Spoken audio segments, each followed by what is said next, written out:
कटक जिला महांगा अंचल बहु पुरातन जवाहरलाल नेहरू महाविद्यालय आज 43तम प्रतिष्ठा दिवस पालित हो जाइछि। एही अवसर में मुख्य अतिथि भाव ओडिशार बाचस्पति श्रीमती सुरमा पाढ़ी जोगदेवा सहित सम्मानित अतिथि भाव स्थानीय युव विधायक शारदा प्रधान खंडपड़ा विधायक दुष्मत स्वाई जोग देइथिले। एक विशाल मोटरसाइकल रैली रे बाचस्पति को खंदोल ओस्तमूल छक ठारू जवाहरलाल नेहरू महाविद्यालय सभास्थली पर्यंत निया जाइथिला। सेठारे थिबा महापुरुषों प्रतिमूर्ति रे बाचस्पति समेत सम्मिलित अतिथि माने माल्यार्पण करथिले। आयोजित एही सभारे छात्र छात्री माने उत्तम पाठ पढ़िबा सह आगामी भविष्य में किपरि जणे भल मनीष होई समाजर कल्याण साधन करिपारिबे सेथिप्रति सम्मानित अतिथि माने विशेष गुरुत्व देइथिले।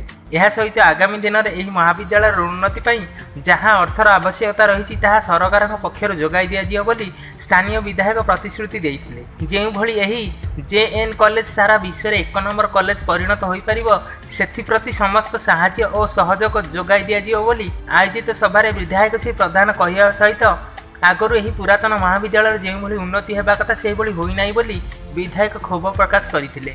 शेष में कृति छात्र छात्री मानक 10,000 टंका लेखाएं प्रोत्साहन राशि दिगला। एवं यही महाविद्यालय को जो मैंने कष्ट करी आरंभ करथिले ताकू मध्य बाचस्पति द्वारा सम्मानित करा जायतिला। पर कृति छात्र छात्री मानक 10,000 टंका प्रोत्साहन राशि रूपे प्रदान करा जायतिला। आज जवाहरलाल नेहरू महाविद्यालय कुआपाल 43तम वार्षिक उत्सव होता। ये संख्याधिक समस्त छात्र छात्री उपस्थित थे। श्री कृष्ण जन्माष्टमी अवसर में प्रत्येक थर ये अनुष्ठान वार्षिक उत्सव हुए। प्रभु श्रीकृष्ण छात्र छात्री मानक समस्त को आशीर्वाद करंतु से जीवन व्यक्तिगत जीवन में समुच्चय स्थान में रहिबे। स्वर्गत विक्रम केशरी वर्मा के नेतृत्व में ए ट्रेनिंग कॉलेज रु महाविद्यालय को परिचालना करेले एवं जहाँ फल पाखापाखि 30,000 युव छात्र माने आम अंचल पाठ पढ़ी शिक्षित होती। आज प्रथमे मुझे महापुरुषों स्वर्गत विक्रम केशरी वर्मा को आज कृतज्ञता ज्ञापन करुच्ची।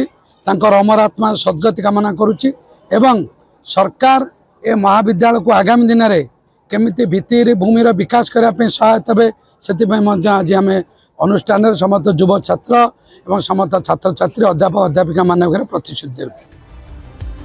कटक जिलार महेश्वर बेहरा रिपोर्ट सत्यम टीवी।